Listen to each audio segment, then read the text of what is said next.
L'utilisation de la vidéosurveillance a changé la façon dont les affaires de personnes disparues sont documentées, offrant des pièces d'un puzzle que les enquêteurs doivent assembler. Cependant, des éléments majeurs de l'ensemble restent absents, donnant une image déformée et incomplète. 10. Alex Weatherly, âgé de 35 ans, est originaire de Stockton-on-Tees, dans le nord-est. Il a été décrit comme un homme caucasien mesurant 1,80 m et de corpulence mince. Il a les cheveux châtain clair, une moustache et une barbe. Mais on connaît peu son histoire, sa vie ou ses relations. Mais c'est son nom qui figurerait sur les affiches de disparus et les alertes en ligne en 2025 après sa disparition de chez elle à Norton. Alex a été vu quittant son domicile le 29 juillet. Il avait une affinité pour les voyages longue distance, mais il prenait toujours contact avec sa famille en cours de route. Plusieurs jours ont passé depuis son dernier contact avec ses proches, qui ont vite compris qu'il y avait un problème. La police du North Yorkshire a enquêté et utilisé les images de vidéosurveillance pour retracer ses déplacements. La vidéosurveillance a permis aux enquêteurs de reconstituer une chronologie des événements commençant le 7 août à 14h13. Les images de la gare de York montrent Alex embarquant dans un train Elner et se dirigeant vers Inverness, dans le nord de l'Écosse. Le train a effectué plusieurs arrêts en chemin, notamment à Darlington, Newcastle, Édimbourg, Falkirk et Stirling. Alex a été vu descendant à Darlington. Il a ensuite pris un autre train, cette fois vers Londres. Il est descendu à la gare de King's Cross et s'est dirigé vers Euston Road. On l'a vu pour la dernière fois quitter la gare de King's Cross, puis il a disparu des caméras de surveillance. Sa famille a lancé des appels au public pour obtenir des informations, mais aucune piste n'a émergé. On ne sait pas si Alex a de la famille ou des amis dans ces régions, mais les personnes que ses proches connaissent n'ont signalé aucun contact avec lui. L'enquête sur sa disparition est active et en cours. Les images vidéo montrent Alex Weatherly portant une veste matelassée sombre, un sweat à capuche noire en dessous et un pantalon foncé. Les informations sur sa disparition peuvent être signalées au 101 et seront transmises au centre de commandement de la police. Les signalements immédiats doivent être adressés au 999 en mentionnant le numéro de référence 12 250 148 1090 12 250 148 1090. 9. Chris Palmer, un homme de 39 ans, originaire de l'Arkansas, était décrit comme un passionné de plein air qui aimait faire de la randonnée avec son chien. Au début du mois de janvier 2026, il a été révélé que Chris souffrait d'une maladie en phase terminale et que sa chienne berger allemand, Zoé, était également âgée et malade. Sa famille a indiqué qu'il existait des traitements pour Chris, mais qu'il avait peut-être choisi de ne pas les suivre. Zoé, ont-ils dit, en était à sa 9e et dernière année. Vers le début du mois de janvier, Chris avait contacté sa famille, expliquant qu'il campait dans les Smoky Mountains, mais que le signal était trop faible pour qu'il puisse rester en contact en permanence. Ce fut la dernière fois qu'ils eurent de ses nouvelles. Inquiets par son absence de nouvelles, ses proches ont alerté les autorités après quelques jours. 3 jours plus tard, le 12 janvier, les gardes du parc ont retrouvé son camion. Un Ford F2 150 rouge de 2017 était enlisé sur la plage du littoral national de Hatteras. Chris et Zoé étaient introuvables, laissant penser qu'ils avaient disparu ensemble au large des Outer Banks, en Caroline du Nord. Les gardes forestiers ont attendu plusieurs jours près du véhicule, mais personne n'est revenu. Et le 16 janvier, Chris a été officiellement déclaré « personne disparue ». Une opération de recherche a été lancée et les enquêteurs ont commencé à chercher des pistes. En visionnant des heures d'images de vidéosurveillance, ils ont découvert que Chris avait traversé le comté de Dare, en Caroline du Nord, et à l'arrière du camion, on peut voir un kayak bleu et blanc. Les autorités ont également examiné ses relevés téléphoniques et ont découvert que son téléphone portable avait été localisé dans plusieurs zones, notamment à Avon dans la nuit du 10 janvier et près de Cape Point à Buxton le 11. D'autres visiteurs du Cap Hatteras National Seashore ont remarqué que le Ford était là depuis le 11, soit un jour, avant que les gardes forestiers ne le découvrent. Le kayak aperçu sur les images de vidéosurveillance n'a pas non plus été retrouvé. Après plusieurs jours de recherche, la famille de Chris a décidé d'y mettre fin, une décision difficile à accepter après avoir découvert qu'il était en phase terminale. Chris, ont-ils dit, tenait à son indépendance. Les traitements auxquels il aurait dû faire face par la suite auraient pu lui enlever une grande partie de cette indépendance. Les autorités pensant que Chris serait encore dans la région, mais que la chienne serait morte. Zoé dépendait de plusieurs médicaments et souffrait d'une grave dysplasie de la hanche. La famille pense que Chris voulait passer les derniers jours de sa chienne avec elle dans les bois. Selon les gardes forestiers, une pelle a été trouvée dans la benne d'un camion, ce qui a conduit à penser que Zoé avait été enterrée et que Chris avait poursuivi son voyage sur la côte. Chris Palmer a été décrit comme ayant les cheveux blonds vénitiens et les yeux bleus. Il mesure pied-pouce. Lui et Zoé visitaient souvent divers parcs nationaux de la région. Les informations concernant la localisation de cette personne disparue peuvent être communiquées au 888 653 0009. Sinon, des informations anonymes peuvent être soumises en ligne à nps_isb à l'adresse nps@isbenps.gov. 8. Maya Millette, souvent appelée May, est née aux Philippines et a grandi à Honolulu. Elle a passé une grande partie de sa vie là-bas, fréquentant le lycée Admiral Arthur Bobby Radford. C'est pendant qu'elle était au lycée qu'elle a rencontré un garçon nommé Larry Millette, qui avait déménagé dans la région depuis San Diego après une arrestation liée à un gang de jeunes. Les deux se sont ensuite mariés et Larry a ensuite servi dans la marine. Mais était aussi employé civil de la marine et spécialiste des contrats au centre de guerre de l'information navale.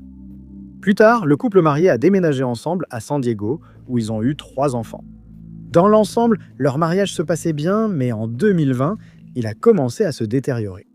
Selon les rapports, Larry est devenu paranoïaque et a accusé May d'avoir une liaison, et à la fin de l'année, elle envisageait de divorcer. En décembre de cette année-là, May a entamé la séparation, ses proches insistant pour qu'elle vive dans un appartement sécurisé durant cette période. Cependant, le divorce entre Larry et May ne sera jamais finalisé, car l'année suivante, la femme de 39 ans a disparu et n'a plus jamais été vue ni entendue. Le 7 janvier 2020, May a parlé à son avocat spécialisé en divorce et à 17h, elle a été vue pour la dernière fois quittant la maison familiale. Le lendemain, la famille est venue à la maison, inquiète de son absence de nouvelles. Larry a expliqué qu'elle s'était enfermée dans une pièce depuis la veille. Le lendemain matin, ils sont revenus et ont exigé qu'il les laisse entrer. Mais lorsqu'ils l'ont fait, la famille a constaté que May n'était pas là. La pièce était vide et aucune trace d'elle dans la maison. La sœur de May a signalé sa disparition à la police de Chula Vista. L'enquête qui a suivi a placé Larry au centre de l'affaire. Les images de vidéosurveillance l'ont montré en train de garer sa 460 dans une position où l'arrière du véhicule était hors du champ de la caméra. Il a déclaré avoir emmené le véhicule à Solana Beach avec un enfant ce jour-là. Le 9 janvier, Larry aurait demandé à son voisin de faire un nettoyage complet de la Lexus, affirmant qu'il était allé au parc d'État du désert d'Anza Borrego. La voiture a depuis été mise en fourrière et fait l'objet d'analyses supplémentaires. Des bénévoles ont fouillé le parc du Mont San Miguel pendant que les enquêteurs sécurisaient la maison de Millette. Cependant, la fouille n'a fourni aucun indice pour localiser la femme disparue. Les recherches dans les zones voisines ont permis de découvrir des restes humains. On croyait qu'il s'agissait des restes de May, mais il s'agissait finalement d'animaux. La dune de sable de Glamis et Lower ont été fouillées, ainsi qu'un terrain de golf abandonné à Chula Vista, ainsi que Fish Creek. Ces efforts se sont poursuivis de janvier à décembre, mais les bénévoles et les secouristes n'ont trouvé aucun indice concernant la localisation de May. May ou Maya a été décrite comme une femme philippine mesurant 1,55 m et pesant environ 50 kg. Elle avait les cheveux bruns raides et les yeux marrons. On ne sait pas ce qu'elle portait au moment de sa disparition, mais elle a des tatouages de notes de musique sur l'épaule et un colibri sur le poignet. Toute information concernant sa localisation peut être transmise au service de police de Chula Vista au 619 691 5151. Julie Ryan a décrit son mari depuis 51 ans comme étant gentil, doux et parfois grincheux.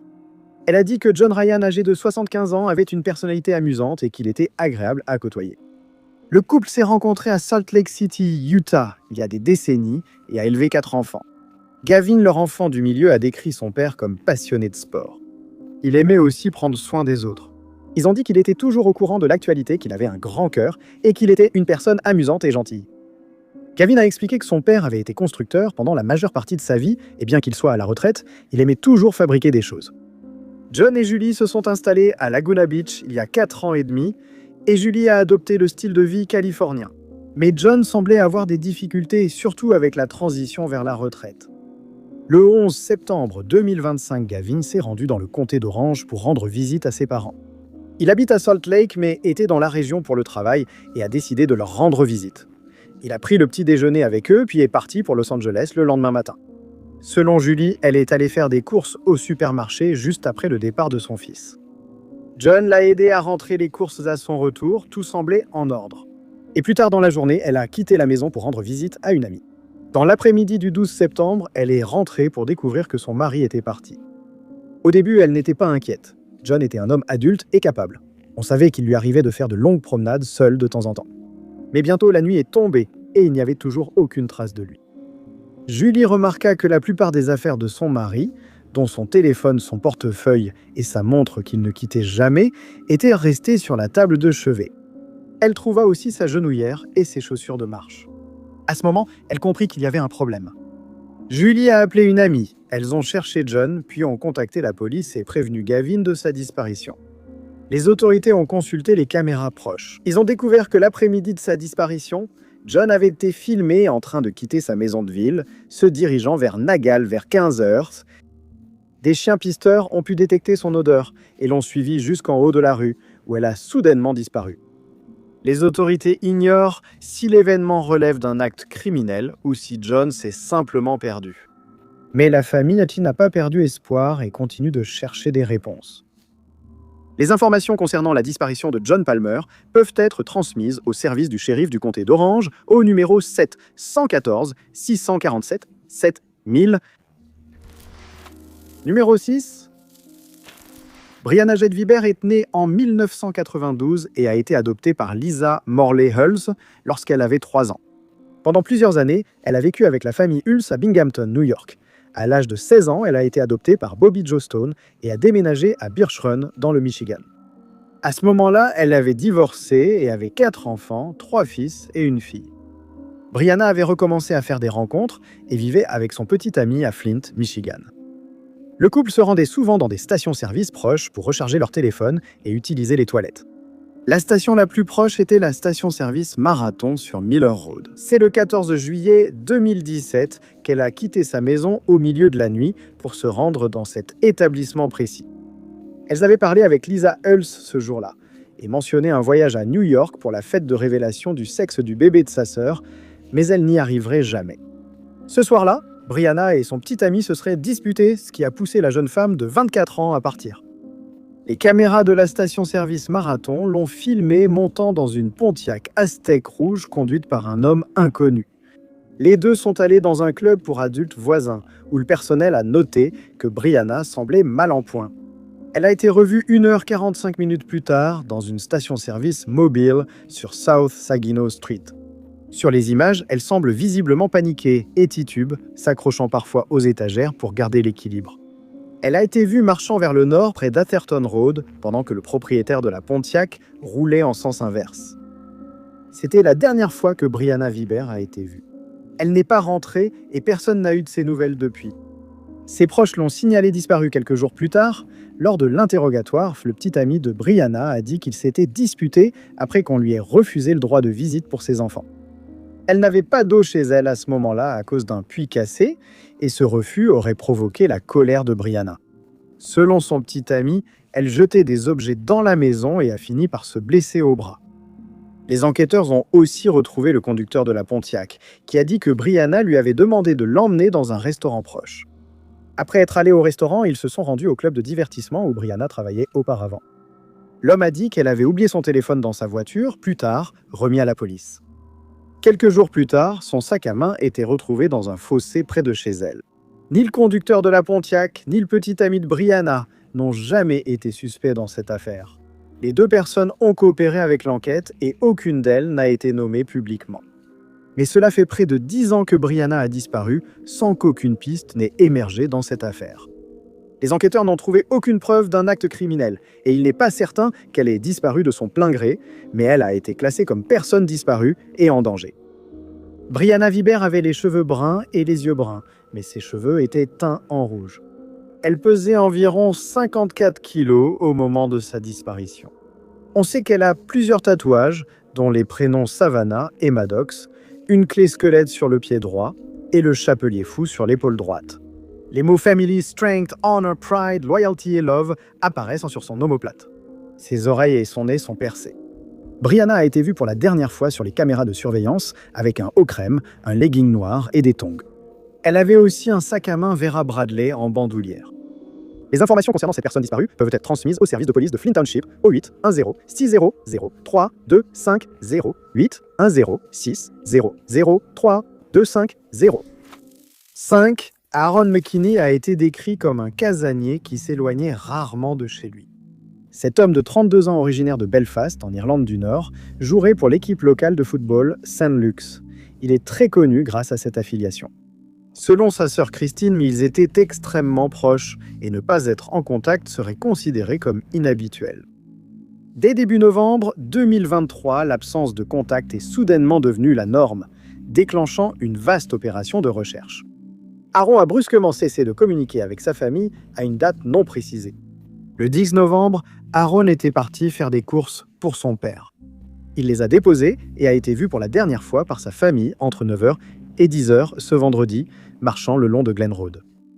Le 12 novembre, la dernière fois qu'Aaron a été vu avec certitude a été enregistrée par des images de vidéosurveillance, qui l'ont suivi jusqu'à un bus se dirigeant vers le centre de Wellington Place. Ses proches d'eau se sont rapidement inquiétés pour son bien-être et ont aussitôt prévenu les autorités qui ont lancé une enquête. Cette enquête les a menés à Dublin, Dundalk, et on pense qu'il aurait pu descendre du bus dans la région de Dundalk, des preuves suggérant qu'il y a pris un train en direction du sud.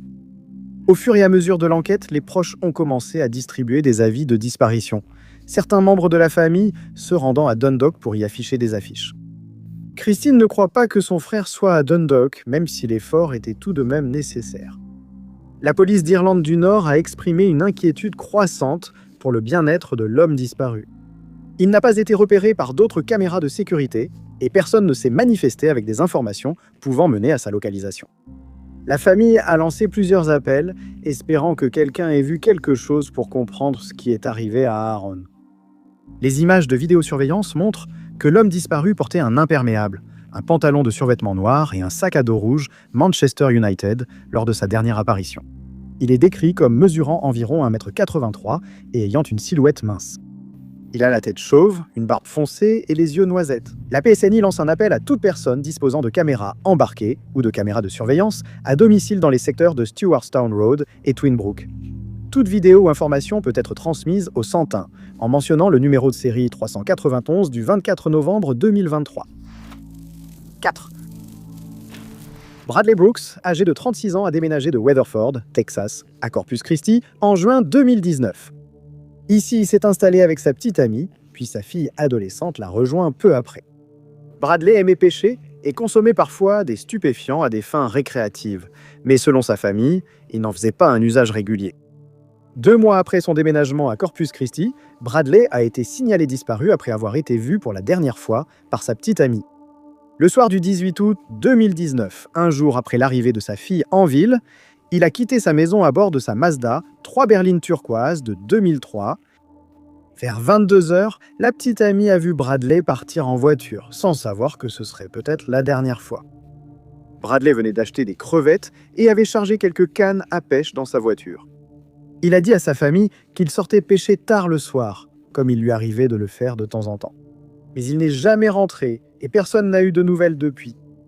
5 jours plus tard, la voiture de Bradley a été retrouvée dans le secteur du numéro 200 de Naval Air Station Drive, près du bout de Stingray Road, un endroit populaire pour la pêche.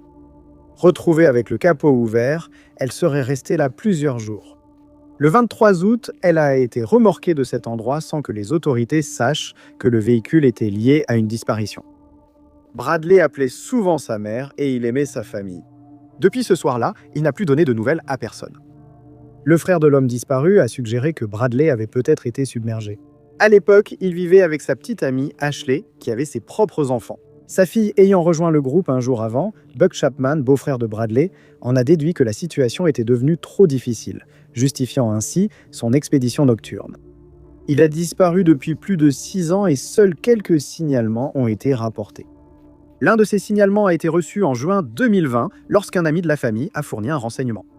Ils ont affirmé avoir vu l'homme disparu à Bartlesville, Oklahoma. Les images de vidéosurveillance d'une station-service Phillips 66 à Bartlesville semblaient montrer un homme ressemblant à Bradley. Et les images n'étaient pas datées du 13 juin 2020. La famille croit fermement qu'il s'agit peut-être de Bradley sans pouvoir l'assurer. Les autorités ont fouillé la zone où son véhicule a été retrouvé et la région générale où il aurait été aperçu, mais rien n'a permis de localiser Bradley. L'affaire Bradley Brooks est toujours en cours et les recherches continuent. Sa famille a créé une page Facebook aidée à retrouver Bradley Brooks pour que le public le reconnaisse et donne des informations cruciales.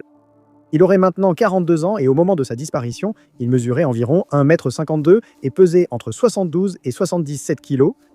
Il a les cheveux et les yeux bruns et portait une chemise bordeaux, un short noir et des baskets Nike lorsqu'il a été vu pour la dernière fois. On raconte qu'il a un fer à cheval tatoué sur la poitrine avec la citation « Nous sommes tous privés de la gloire de Dieu ». Il a aussi des ailes d'ange sur l'avant-bras droit. Les infos sur sa disparition peuvent être envoyées Corpus Christi Police Department at 361 à 26 3 numéro.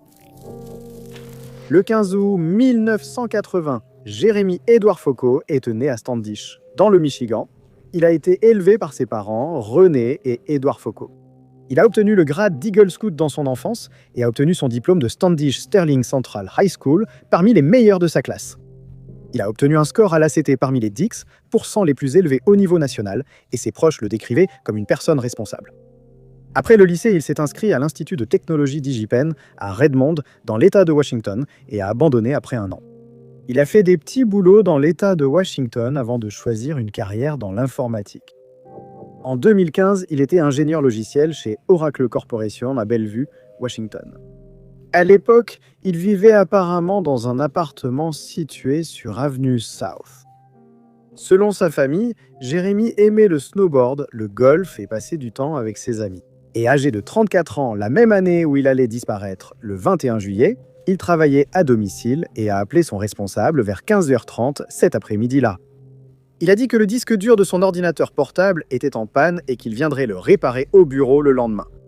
Les images de vidéosurveillance de l'immeuble ont révélé qu'à minuit 7, le 22 juillet, son véhicule entrait dans le garage. Après cela, aucune vidéo ne le montre en train de sortir. Il n'est pas venu travailler ce jour-là, et après cet appel, Jeremy n'a plus jamais donné de nouvelles. Il a disparu avec son téléphone portable, son portefeuille, ses clés et son ordinateur portable cassé. Le 23 juillet, la sœur de l'homme disparu a publié un message au sujet du silence soudain de son frère, suscitant l'inquiétude parmi les amis de la famille qui vivaient dans la région. Les amis de Jeremy l'ont ensuite signalé comme disparu auprès du service de police de Seattle. Une enquête a révélé d'autres images de vidéosurveillance, dont l'une montrait un homme ressemblant à Jeremy descendant les escaliers d'une station de bus. Fifth Avenue South et South Jackson Street. Il portait un sac à dos, étrangement juste après que l'homme a été vu descendant les escaliers. 15 minutes d'enregistrement ont été perdues à cause d'une panne non spécifiée. Jeremy prenait parfois le bus pour aller au travail, bien que sa carte n'ait pas été scannée dans un bus ou un train ce jour-là. L'observation sur la vidéo n'a pas non plus été confirmée. Son téléphone a émis son dernier signal dans le centre-ville de Seattle, mais l'emplacement exact reste inconnu. Depuis, aucune activité sur ses réseaux sociaux ou son compte bancaire. Sa Subaru Outback Sport, grise de 2010, a été retrouvée dans le parking souterrain de l'immeuble. Les enquêteurs n'ont pas pu déterminer de mobile pour un acte criminel, ni trouver de preuves allant dans ce sens. Au cours des 11 dernières années, aucune piste prometteuse n'a émergé, laissant les proches profondément inquiets pour le bien-être de cet homme. Jeremy est un homme caucasien aux cheveux bruns et aux yeux bruns. Il mesure 1,88 m et pèse environ 100 kg. Il est connu pour sa tête rasée et ses lunettes de lecture. Au moment de sa disparition, il portait un short beige, une chemise verte, un chapeau rouge et des chaussettes blanches avec des sandales. Les informations concernant sa localisation peuvent être communiquées à la police de Seattle au 20 668 45 00 7 20 6 6 8 45 007. En deuxième position, Marcia Kay. Lyle, diplômée de l'Université de Floride centrale, est née en octobre 1978. Elle a grandi en Floride en tant que chrétienne dévouée et, selon sa famille, on lui avait diagnostiqué un trouble schizoaffectif, caractérisé par une combinaison de symptômes de schizophrénie et d'un trouble de l'humeur. Sa condition serait due à une tumeur cérébrale inopérable présente depuis plusieurs années.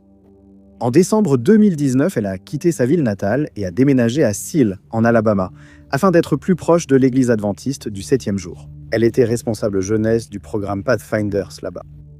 En raison de son état de santé, elle appelait sa mère et sa sœur tous les mardis et jeudis pour donner de ses nouvelles. Elles avaient été nommées comme mandataires pour les décisions médicales.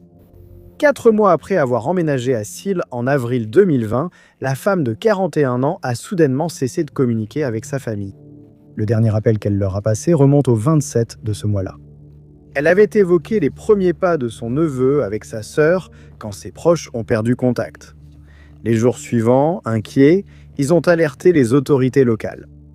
Le 3 mai, les forces de l'ordre ont effectué une visite de contrôle au domicile de Marcia. À ce moment-là, sa messagerie vocale était saturée par les appels auxquels elle n'avait pas répondu. Plus tard, la police a contacté la famille, confirmé qu'elle était en sécurité, et au lit lors de la visite de contrôle, mais elle ne répondait toujours pas au téléphone. 2 jours plus tard, le propriétaire du logement a décidé de revenir vérifier. Retrouvée dans son lit, elle n'était pas elle-même selon le gestionnaire. Ce même soir, ses voisins l'ont vue faire ses valises, charger sa voiture et quitter la résidence, selon les relevés bancaires d'un compte joint qu'elle partage avec sa mère. Martha s'est arrêtée à une station-service à Lake, en Floride, puis a réservé une chambre au Port La Belle Île pour une semaine le lendemain. Ce jour-là, cependant, elle aurait quitté l'hôtel et fait des achats à Northport, Sarasota. Le 8 mai, les relevés ont montré un achat d'essence à la station-service Pilot à Jasper, ce qui serait son dernier achat avec sa carte de débit. Ce même jour, à 15h35, elle a été vue sur les caméras de surveillance entrant dans une pharmacie Walgreens à Jacksonville. Elle a été vue garer sa voiture sur le parking d'un centre commercial sur Phillips Highway. Elle a été vue pour la dernière fois en train de s'éloigner à pied devant un magasin d'uniformes à proximité. Sa carte de débit n'a pas été utilisée depuis que Marcia n'a plus donné de nouvelles. Le 9 mai, sa mère a signalé sa disparition au bureau du shérif du comté de Russell, déclenchant une enquête qui a reconstitué la chronologie des événements. Sa famille a constaté que Marcia paraissait soudainement vieillie et qu'elle n'avait pas son couvre-chef, ce qui n'était pas dans ses habitudes. Ils estiment qu'au moment de sa disparition, elle était peut-être confuse et que son état de santé a causé son changement d'apparence. Ses proches pensaient que Marcia essayait peut-être de se rendre chez sa mère à Clewiston, en Floride, ou peut-être d'aller à Orange Park, où sa sœur avait vécu auparavant. La dernière fois qu'elle a été vue, elle se trouvait à 30 minutes de la maison de sa mère, à la fin du mois de mai. Son véhicule, une Toyota Yaris blanche avec la plaque d'immatriculation CENT QCV, a été retrouvé abandonné devant le magasin d'uniformes. Au cours de l'enquête, la police n'a trouvé aucun moyen ni mobile pour un acte criminel, et les circonstances entourant sa disparition restent floues. Marsha Lyle est une femme américaine aux cheveux noirs et aux yeux marrons. Elle mesure pieds-pouces et pesait entre 135 et 150 livres au moment de sa disparition. Elle a diverses cicatrices, dont une à l'abdomen après une sonde d'alimentation et une autre à la cuisse suite à une morsure de chien. Elle cachait ses cheveux sous une perruque ou un foulard. Elle a une mèche de cheveux gris bien visible à l'avant. Les informations concernant la localisation de Marsha peuvent être transmises au bureau du shérif du comté de Russell au 3 4 2 9 8 6 5 3 5. Numéro 1, Michael Anthony est né à Stamford, dans le Connecticut, le 5 février 1990 de Paula Judkins et Edward. En 2012, il a obtenu une licence en justice pénale, qu'il a étudiée au Mount Washington College à Manchester, dans le New Hampshire. En 2019, il vivait dans cette région dans un appartement avec un colocataire. Pendant son temps libre, Michael, homme attentionné, travaillait avec des enfants autistes chez Easter Seals, New Hampshire. L'établissement était une organisation à but non lucratif aidant les personnes handicapées ou ayant des besoins spécifiques. Ils offraient des services essentiels aux personnes concernées et à leurs familles. Ce domaine lui convenait parfaitement car il était gentil et serviable. C'est au cours d'un soir de 2019 que cette serviabilité a atteint son apogée. Ce soir-là, devant une boîte de nuit locale, Michael a choisi de passer la soirée avec des amis. Il s'est rendu au Tropical Lounge, situé rue West Hollis, à Nashua. Une bagarre a éclaté entre deux femmes, sans raison claire, mais Michael en connaissait une. L'altercation a continué sur le parking de la boîte de nuit, où la situation a dégénéré. Michael, essayant de désamorcer la situation et d'aider son ami en difficulté, a tenté de séparer les femmes, mais ses efforts se sont révélés vains. À 1h45, le lendemain matin, la bagarre continuait toujours et la foule s'était rassemblée à l'extérieur, ne se dispersant qu'à l'arrivée de la police. Cependant, à ce moment-là, Michael avait déjà disparu et tous étaient trop absorbés par la scène dramatique pour le remarquer. Ses amis ont attendu à la boîte de nuit pendant encore 45 minutes avant de finalement partir et de rentrer chez eux à Manchester. Entre-temps, il semblait que l'homme courait pour sauver sa vie. C'était juste avant le matin quand il a passé un appel à sa patronne. Mais elle n'a pas répondu, ce qui a poussé Michael à laisser un message. Et ce message était « Ils sont après moi, plus d'un ». C'était la seule information donnée avant qu'il raccroche et ignore l'appel de sa patronne. Peu de temps après cet appel, Michael a envoyé un message à un voisin, envoyant 3 textos séparés avec peu de mots qui n'avaient pas beaucoup de sens. Les messages étaient « Aide lol heure » qui était décrit en majuscule. Le suivant était « Quoi rester à l'écart » et enfin « Eldridge Bro ». À 2h30 du matin, le 21 avril, les caméras de sécurité d'un restaurant McDonald's de la rue East Hollis ont filmé Michael en train d'entrer. Il a de nouveau été vu sur des images de vidéosurveillance marchant près des résidences du complexe Riverfront Landing sur Bancroft Street. Seules les images de vidéosurveillance du McDonald's ont été publiées. Mais la dernière apparition de Michael aurait eu lieu 1 heure plus tard quand il a été vu quittant un parking derrière le complexe, près de la rivière Merrimack. Le lendemain, il devait se présenter à son travail pour son service, mais il n'est jamais arrivé. Après cette soirée, Michael n'a plus jamais été vu ni entendu. Sa voiture a été laissée chez son ami sur Orange Street à Nashua, et l'homme disparu n'est jamais revenu la récupérer. N'ayant pas répondu aux appels les jours suivants, sa famille a signalé sa disparition à la police de Nashua, déclenchant rapidement une enquête. Les forces de l'ordre ont supposé que les messages envoyés par Michael le matin de sa disparition avaient été dictés par la voix, et faisaient probablement référence à la rue Eldridge, qui se trouve près du club où il se trouvait. Son téléphone a transmis sa dernière position à une antenne près du McDonald's vers 2h si. Depuis, aucune activité sur son téléphone, compte bancaire ni réseaux sociaux. Le même jour où il a disparu, des habitants du côté de la rivière Merrimack auraient entendu un appel à l'aide provenant du côté de Nashua. Les enquêteurs ont mené une recherche approfondie le long de la rivière et de ses berges en utilisant des équipes de plongeurs, des bateaux et un sonar. Mais aucune trace de Michael n'a été retrouvée, malgré les messages et appels qui insistaient sur le fait qu'il était en danger. La police n'a trouvé aucune preuve ni aucun mobile de crime. Les circonstances entourant ce mystère restent floues et la disparition n'est toujours pas résolue.